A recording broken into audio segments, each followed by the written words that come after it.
Hey everybody, I'm Yvonne Williams with Back to Earth Creations, and in this video I want to show y'all how I'm going about making some of my polymer clay and gemstone leaf jewelry.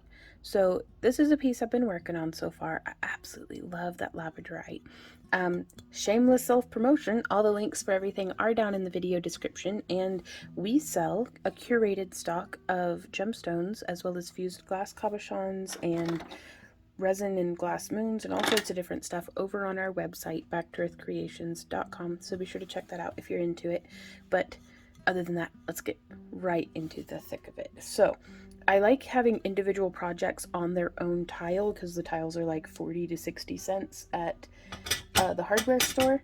And this way I can also make sure that I'm not having to peel the piece up from my main working tile to go put it into the oven, and I certainly don't want to get one piece up to where I want it to be and then just like accidentally smush into it while I'm working on another one. So it can seem like a little bit of an investment, but I really like having separate tiles for every piece. And I'm just coming through with a flat razor, like a very dull actually, razor blade, and cleaning off this tile from my last project. I'm supposed to do this stuff not on camera, yet here we are.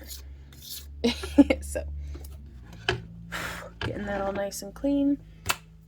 And I have some leaves that have been shed from my houseplants, as well as this is from, I think, an autumn clematis vine that's growing in my yard.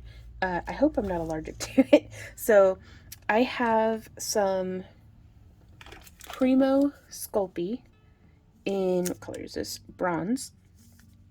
That I'm using for the base, and I've rolled this out in my pasta machine to the thickest setting.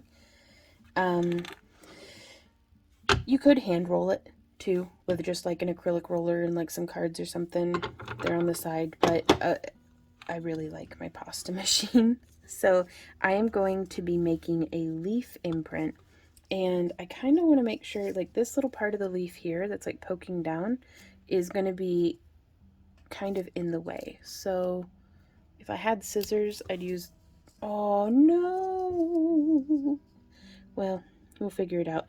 Do as I say, not as I do. Scissors would have been a much better idea for this one. We've got some wire snips. Those might work. Chomp. Barely. Oh my god, this plant is durable.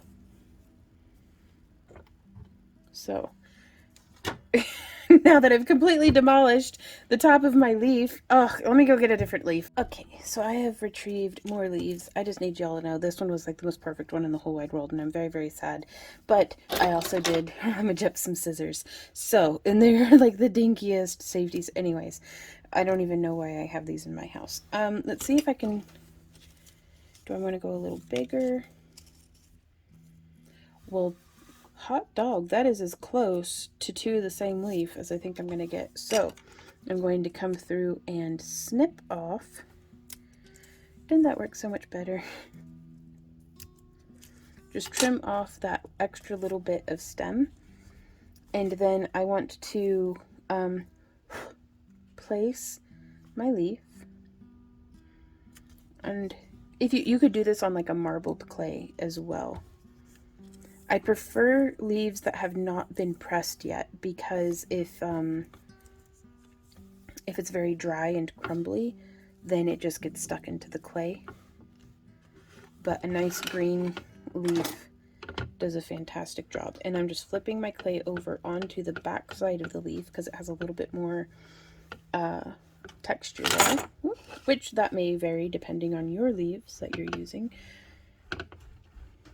And I'm just rolling gently. I don't want to really get much drastic change in like thickness of the clay, but I do want to get a nice solid imprint of the leaf.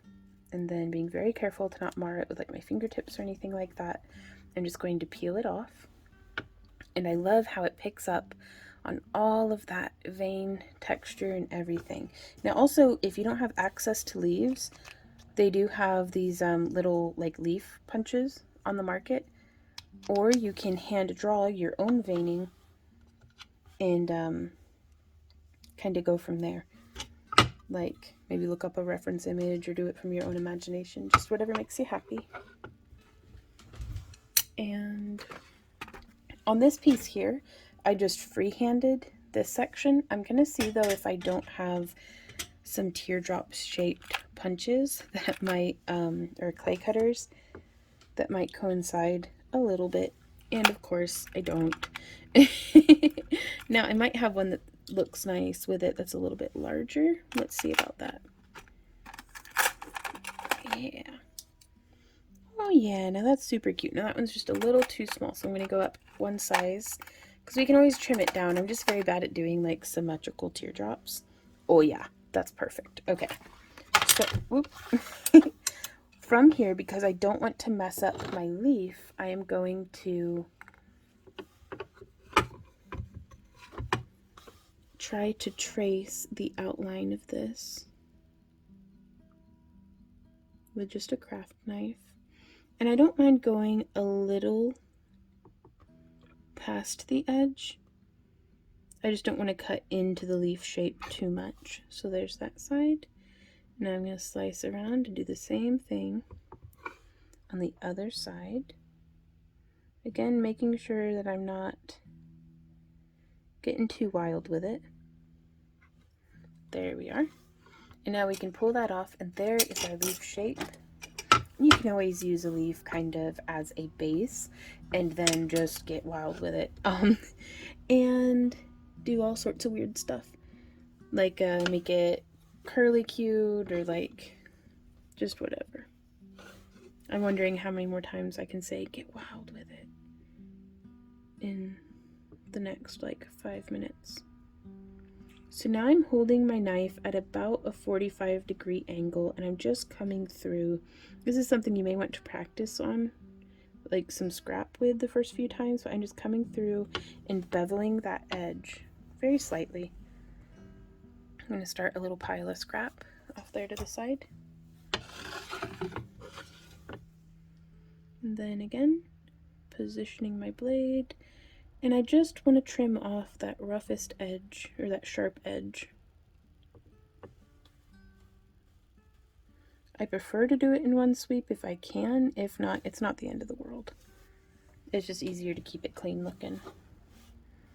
And this that we've just trimmed off is perfectly reusable, so I don't feel like you have to like toss it out or something. Okay, so that is how our leaf is coming along. And we can kind of use our fingers if we want and kind of smooth that out some. Now, I'm going to,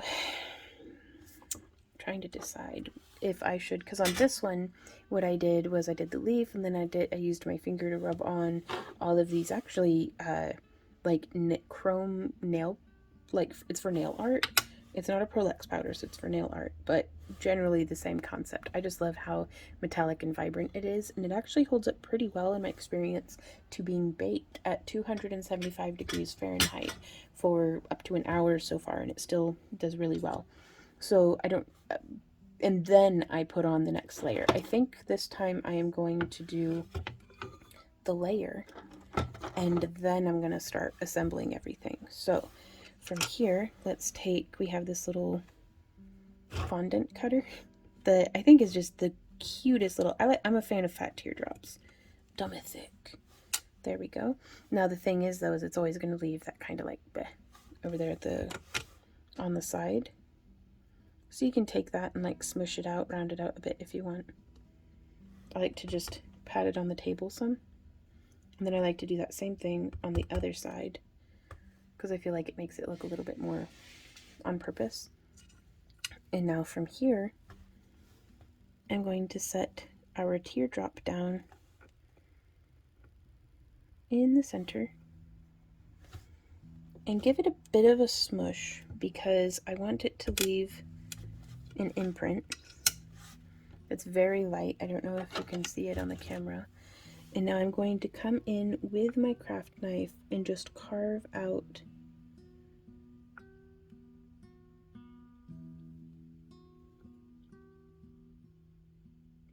the space that the teardrop was in, and then carving inward to lift it out. There we go. Ooh, I'm glad I didn't just hit that. Okay, I'm gonna set that down, and we can very gently kind of lift and peel that away. And then I'm gonna set those off to the side, and we will go ahead and start adding some color to our leaf. Now I'm doing an autumn leaf here. If you're wanting a different season or a different, like, look altogether, go ahead and change your base layer color. So you could use all sorts of different greens or natural tones or purples or blues or black or silver. I mean, just really whatever makes you happy. Now, people always yell at me in videos for using my finger, but I'm going to try to use one of these little makeup applicators. I personally don't feel like I have as much control with them, but that's probably because I haven't practiced with them very much. So, and I do like them for getting into the tight spaces and cleaning up the containers.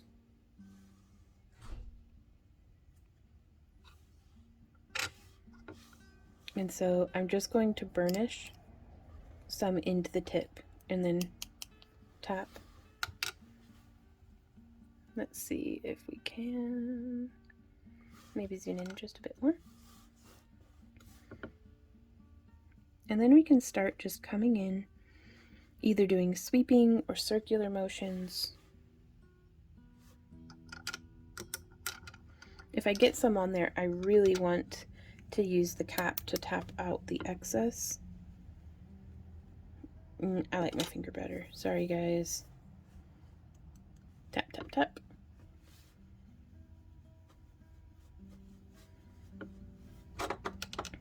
And let's see if we get the light hitting this so that, there you go, you can see kind of what's happening.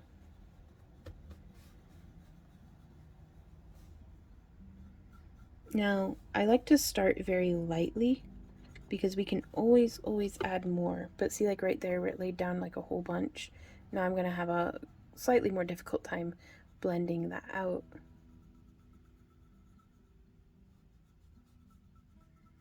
But that's okay. I've got it off my finger now. And I'm going to come in, I have 4 colors. I have kind of a deep, almost antique copper. I have like a reddish copper. I have an orange, and then an almost lime green. So here we are with our darker red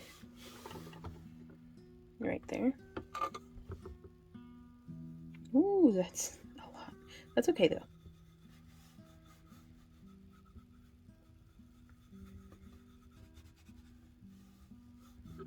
And I am just rubbing this in, burnishing, blending, trying to make sure that I'm not cramming it down into the cracks or anything, but I do want to make sure it is making a nice contact with our clay.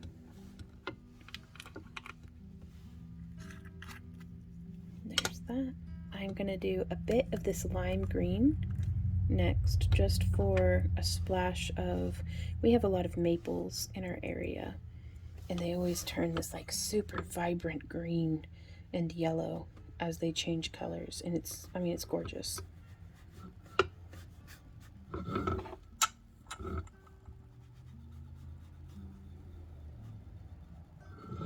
Oh, out of frame, sorry guys. And again, and you don't have to lay on this much pigment either if it's not your thing. For me though, it definitely, most definitely is my thing. I love it. There we go. And I'm going to set that back down. Let's actually zoom out a bit because it's no sense in being zoomed in if I'm just out of frame the whole time. Closing that up, and now our 4th and final color, I'm going to be using just a little bit of this shimmery orange. I think I want some down here at the tip and over here at the side. And we can just use that to kind of brighten it up a little bit. There's really not too much of a rhyme or reason to this. It's just do it till you think it's pretty.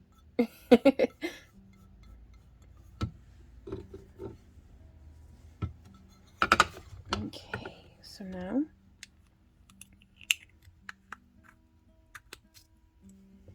there we go.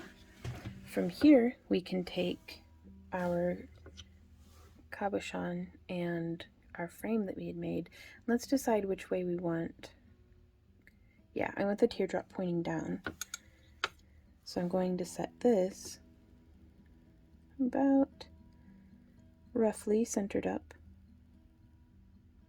There we go. Kind of just applying it.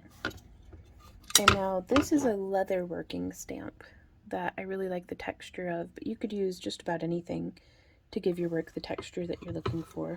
And I'm going to very lightly press, starting at the edges, to help blend this down and in.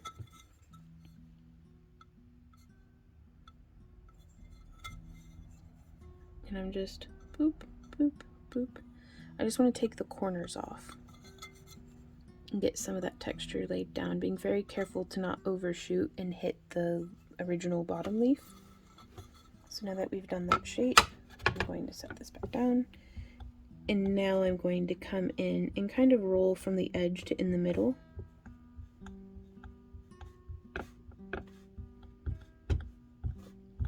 There we go. Getting some nice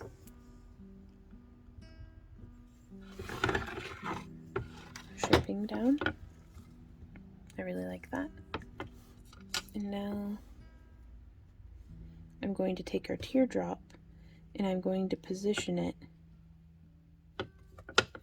And you want to be careful to not do this with any like brittle or cracked stones, but I'm going to, and that's why another reason why I really like this tile is I'm going to hold it and then push. And having the tile to hold on to really gives me something to resist against. But we have pushed that in to the clay. I don't mind it overlapping a little bit there on the edges like how it was, but I do want to have predominantly that empty space because it gives what we're overlapped on space to smush into as we press in. There we go. Oh, that's such a pretty lap. And we are now ready for, we could do our first wave of baking. Yeah, let's go ahead and do our first wave of baking. I always try to make sure to always put my clay into a preheated oven, because oftentimes, like if I set it to 275, it will be hotter than 275 to get it up to temperature. So I've really scorched some projects like that before. So just something to, be mindful of.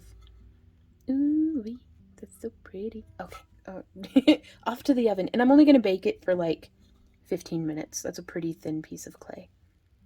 Alrighty guys, so we have pulled this out of the oven, and I'm going to be using my tissue blade to just slide underneath, getting the leaf up. Now it's still quite hot, so, but it'll cool, whoop, it'll cool a lot faster not on the tile. So that's how the back side is looking. And we are actually going to be doing a second stage on both of these leaves. So let me go ahead and do this one as well. So again, just sliding underneath the tip. And you really got to be careful on these longer ones too. Another reason I like these tiles is because they fit between the blades, or the blade handles rather. So I can just slide right along. So there is the back side on this one, and you'll see it's actually quite shiny from where it was making contact with the tile. Set the tiles off onto the side onto a rack to cool. So we get to start thinking about how we want this to be completed. And I really like the idea of doing a big like copper ring. Now, if you don't like copper jewelry, you could always use a different metal tone, and I'm kind of looking around, and I don't have any aluminum directly on hand, but this is a, I believe, 12 gauge copper. And I'm also just looking at stuff that I have around me for like what size ring would I like. And I think that'd be nice. About that size. So I'm going to use this Pearl X bottle as a mandrel to shape. Ooh, it's getting windy out there. But I'm just going to shape, and let's test because I might be able to just, yep, 2 pendants with 1 mandrel. I like that size. And, oh, I bet I could measure this. It is about 35 millimeters in diameter. Oh gosh, 35 millimeters in diameter. There we go. Woof. Words are hard, y'all. They really are.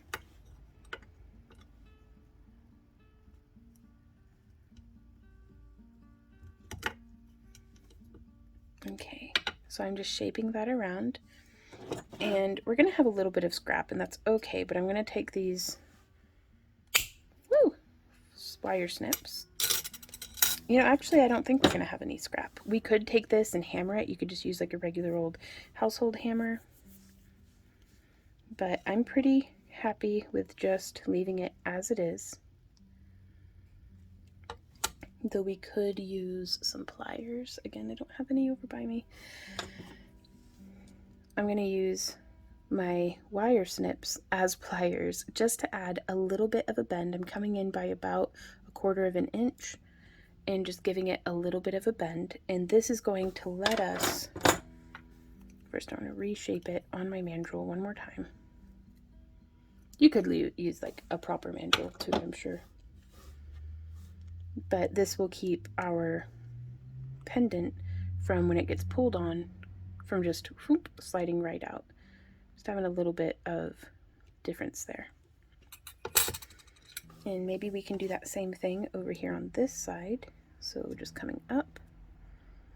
Though really on this one, we may just have it come in. Though that does impede with our ability to reshape it on our mandrel. Since we have a narrower leaf, we'll be able to fit things, maybe, yeah. You know, and it probably would have been just fine to have done it the other way, but maybe you like one way better than another. If I were using a thinner wire gauge or had proper pliers over here by me, you could do like a little spiral or something, like all sorts of cute stuff. Now I do want to reshape this one more time if I can. Yeah, I'm gonna see if I can't just bend it the other way. I really like being able to make sure that it is straight. And to keep it nice and shaped onto the mandrel, I like to roll the wire between the mandrel and a hard surface, because my fingers are quite giving. Like, they're all squishy. They're my squishy meat hands. But a nice hard tile, that'll do the trick. I also want to make sure that they're on the same plane, that it's all nice and flat. There we go.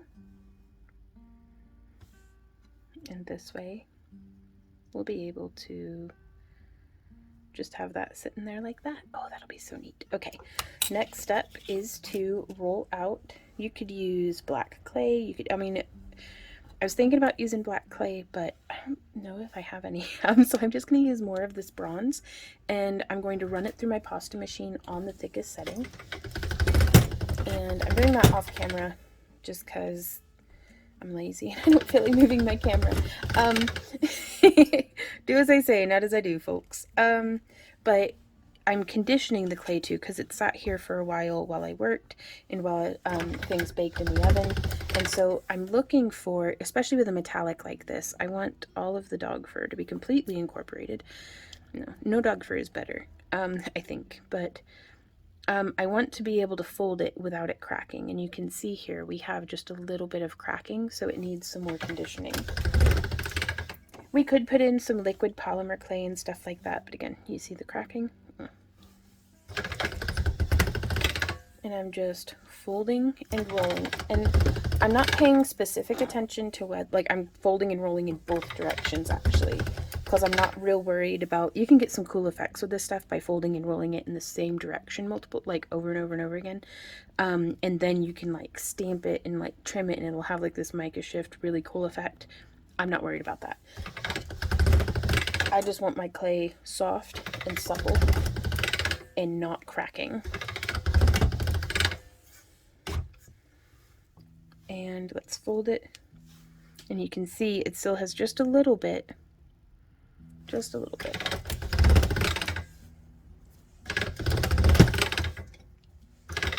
can also tell the state of your conditioning based off of your raw edges. If they start to get smoother,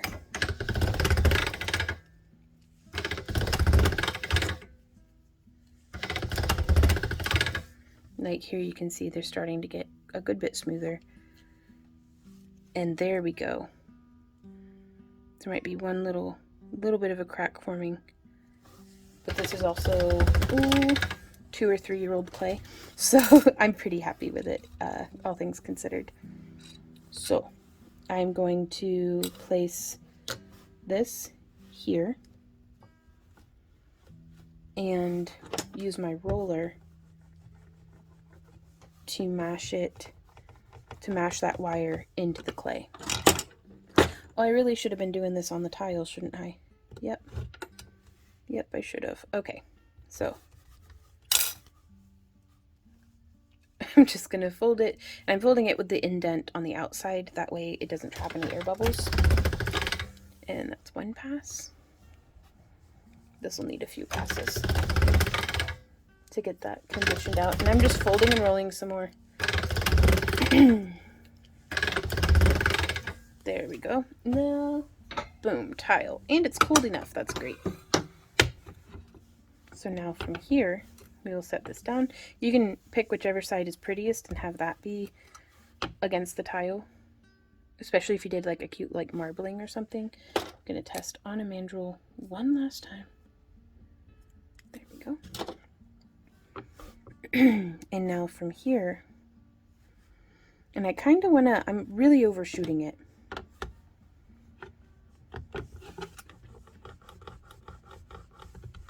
There we go.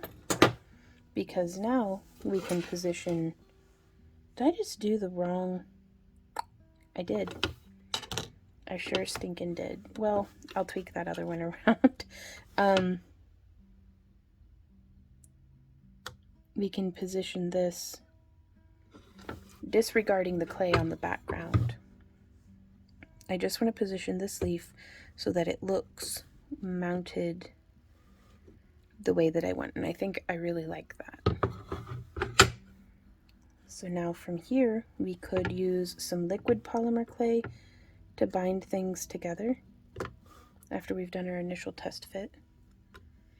Now I only have silver toned liquid polymer clay somewhere. Here it is. So I'm just going to use it very sparingly, but I do like to kind of, sometimes it takes a minute to get to the, there we go.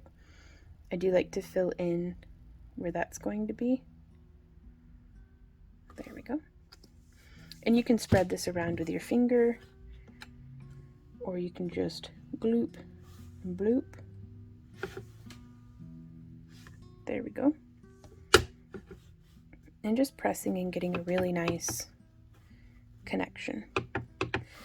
In the past, I would have put the wire down and then pressed with the leaf, but I don't even know how many projects I have cracked like that, you guys. So I really recommend pressing rolling the wire into the clay first. So now I'm coming through with the same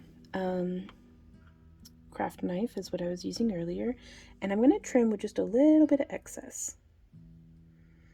Mostly because I don't want to risk slicing the clay that has already been baked, but also we can smush that up the sides. There we go. can also come in on the inside line and just slicing that out. And then we can peel away the clay. There we go.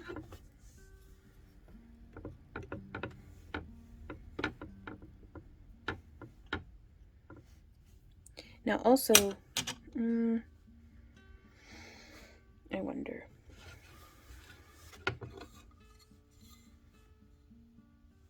Because I'd like to be able to pick this up. I really should have done this on some like freezer paper, the waxy side of the freezer paper. Would have been a much better thing to do. But let's see if we can't scrape our blade underneath and lift it off. I always lose a little bit of clay, but it is what it is. I'm going to remove the clay from the wire that we had added. And from here we can actually just press with our fingers, like kind of up from the back, and shape that polymer clay around what has already been baked.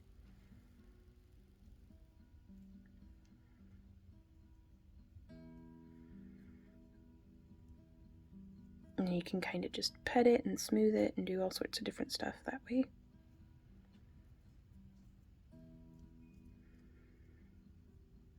You can also pinch it down just a little further if you want, like make the edges look tapered.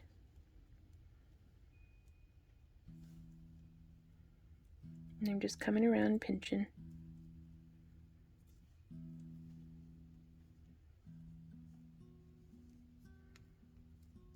Making sure I have no bubbles between the clay.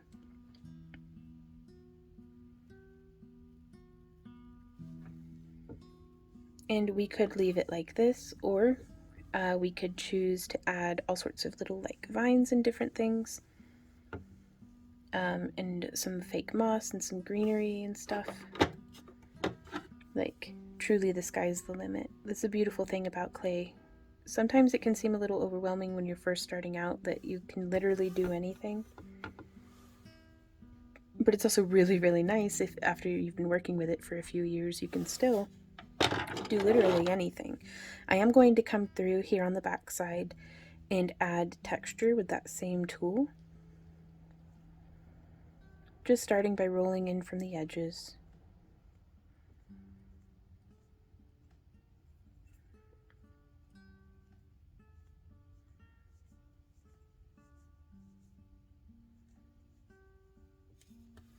And then, kind of wish I had something soft. Here we go. A silicone sheet that I can put the face of the stone down on and press without really having to worry about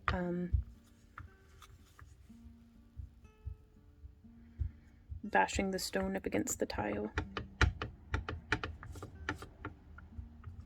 And again, I'm just making sure that we've got good connection and trying to get a nice little bit of fun detail textured in.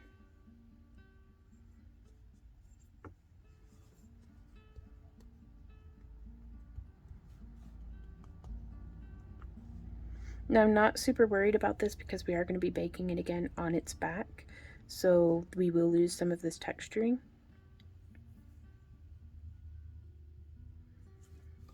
And we may actually, because I'm looking at it, I think we should do a second layer, you guys, like, because I feel like once this is baked, there is not a whole lot of clay there holding that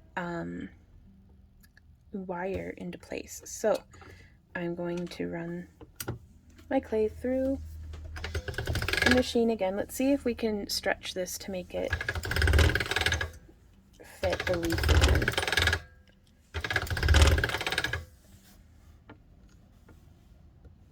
Yes. Okay, cool. So now we will add another layer. And you'd think I'd have learned from last time, but I didn't. I did not. Okay, so I'm just going to come through, trim off that excess, start a little scrap pile here on the side. And I'm just going to start slicing through. Now we could have baked this and then added another layer still, which may have actually been the way to go. But even after all this time, I am still learning, still experimenting. I've been working with polymer clay since 2013, 2012, even earlier than that. And I still consider myself very much a student with polymer clay. But it's so much fun though. Like, I really do love it. And so now, again, hopefully that texturing will have increased the surface area and will make things hold on really well. But yeah, I feel a lot better about having that kind of substantial thickness holding in up here at the top. And I'm going to come through and add texture to just the sides, I think.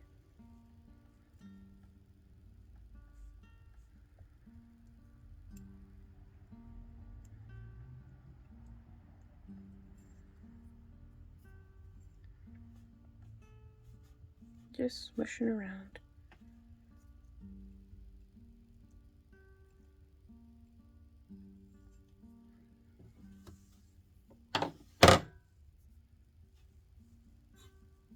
There we are. This will go into, and that feels like really substantial too.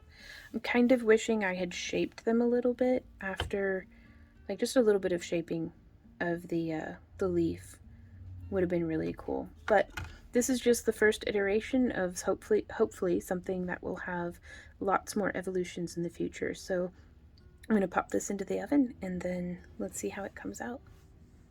But first, I want to sign it with Randy and I's maker mark.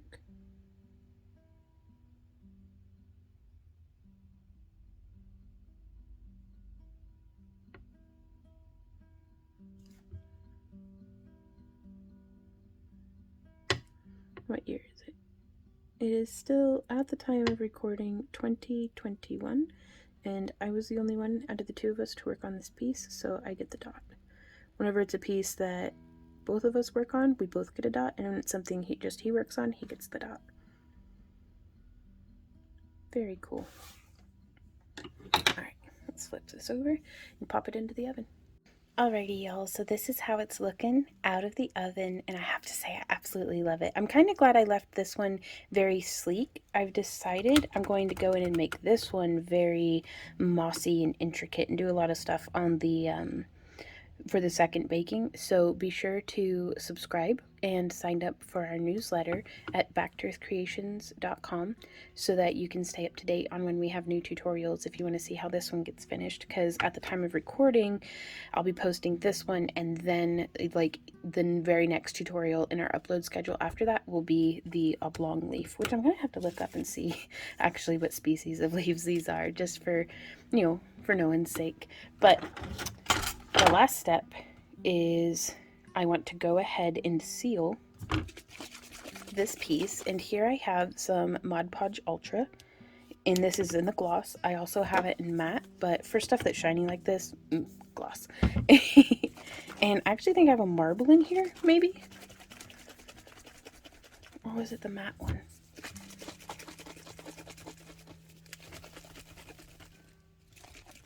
Oh, I can't tell. One of them had a marble in it at some point. Oops. Well, it's pretty shook up. So I'm just going to take this and spray. And I'm on my silicone mat. And I basically just want to get super duper good coverage. And then we can come in with a clean paintbrush. This one's actually a little crunchy, but that's okay. And remove the Mod Podge from the surface of our stone,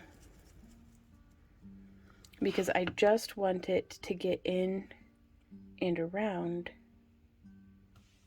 all those connection points. And we can kind of drag it around just a little bit more. And this is going to help fix the powders onto the surface. And it just dries nice and shiny. So I'm going to do probably at least 2 or 3 coats on the front and back.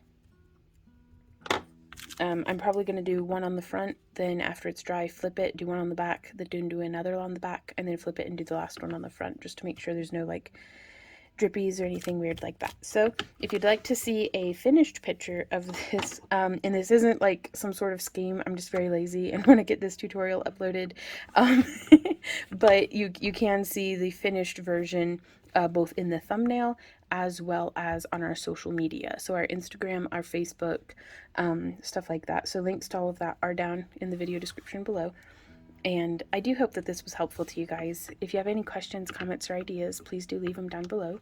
And I'll do my best to get back to you. You can also email us at backtoearthcreations@yahoo.com if you have any questions, and we'll try our best to be helpful to you there as well. And what else? Oh yeah, we have our Happy Crafter Club, where we do our live stream after parties and exclusive behind the scenes content and coupons and booty boxes and all sorts of stuff. So if you're interested in supporting the creation of more free tutorials from us here at Back to Earth, that's kind of the way to go about it. So be sure to check that out, and more than anything, just keep it crafty, and we will see you guys next time. So until then, happy crafting. Mwah! Bye.